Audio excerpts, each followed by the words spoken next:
हम छुपल चेहरा नहीं छिए, जनता के बीच के चेहरा छिए। तो लोग बुझे छे, समझे छे और वो देखे छे कि बेटा लड़े वाला छे और हम जीतबे तो वार्ड 2 का तमाम जनता जीतते, हमारा संगे हमर नौजवान जीतते। हमारे ऐतिहासिक मैदान जो 2 नंबर वार्ड में स्थित है काफ़ी गंभीर अवस्था में चल गए। हम विभिन्न जगह जाकर एकरा उठेने छलौं मुद्दा चुनाव से पूर्व।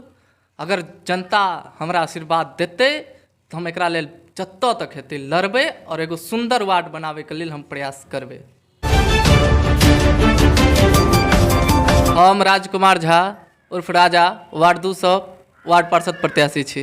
अच्छा, तो कम उम्र में अहाँ प्रत्याशी बनलिए हैं, तो की लक्ष्य है कम उम्र में लड़ाई? देखियो, नौजवान और वार्ड 2 के तमाम मतदाता जे छलखिन, जे हमरा साथ कदम से कदम मिला के चले छलखिन, उनकर सबके बार बार आग्रह छलै कि अहाँ अबियो। और हमहूँ इच्छुक रहै छलहुँ, राजनीति में लगातार प्रयास करै छलहुँ अपन क्षेत्रक लेल, अपन गामक लेल। तो हमहूँ सोचलिए कि एक बेर जनता मालिक ने जेबै और हुनका से आशीर्वाद मंगबै। अच्छा, तो कम उम्र में अहाँ प्रत्याशी बनलिए, तो अपना क्षेत्र के लिए क्यों न एहन काज के लिए जे पर लोग अहाँ जाते हुए वोट मांगे लिए? देखियो, हम विभिन्न समस्या के लऽ कऽ लड़लिए हन एहि छोट सन उम्र में। तो जतेक कैंडिडेट छथिन हुनका से पहला हमर आशीर्वाद बनै छै, किया तऽ हम किछु कऽ के आयल छियै कैंडिडेट। अच्छा, एक बात बताओ, बहुत सारा कैंडिडेट जाते थे क्षेत्र में घूमय ला, जनता अहीं के क्या वोट देता? देखियो, जनता जानि रहल छै और समझ रहल छै कि काज के कऽ सकैए, के हमरा लेल लड़ि सकैए, के हमरा अधिकार के लेल लड़ि सकैए और के एकर हकदार छै, ई जनता समझै छै। अच्छा, मान लिअ अगर अहाँके जनादेश मिलैए तो क्षेत्र में की सब करब? देखियो, क्षेत्र में विभिन्न समस्या छै। हम तो बार बार कहै छियै कि हमारे ऐतिहासिक मैदान जो 2 नंबर वार्ड में स्थित है काफ़ी गंभीर अवस्था में चल गए।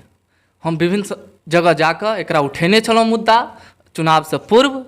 अगर जनता हमरा आशीर्वाद देते तो हम एकरा लेल जत्तऽ तक हेतै लड़बै और एगो सुंदर वार्ड बनावे के लेल हम प्रयास करबै। वार्ड 2 में विभिन्न जगह जल जमाव के बहुत बड़ा समस्या है। अहाँ देख लेबै घूम के एक बेर कि वार्ड में जतेक नाली है वो लगभग भरि गेल है और जतऽ जतऽ सड़क है ओतऽ 1-1 फीट पानि है। तो हम इहो समस्या के लड़ब और हमरा गाँव में अस्पताल जे छै ओहो पर हम काम करब और जे शिक्षा व्यवस्था है ओकरो हम युवा हमरा साथ रहैया तो ओहो पर हम विभिन्न काम करबै और जे बेहतर व्यवस्था हेतै ओ करबै के लेल हम हैब। और हम वादा करै छियै जनता के बीच में जाकर कि अहाँ के बीच में सप्ताह में 1 दिन बैठ कर हम अहाँ के समस्या दुख सुख सुनब और ओकरा लेल लड़ब। एखन जे चुनाव के समय छै में जतेक भी उम्मीदवार छथिन सब गोटा यह शब्द कहै छथिन जे हमरा मौका दिअ तो जतेक भी समस्या तकर हम समाधान करब, लेकिन चुनाव के बाद एहन नहीं होइ छै।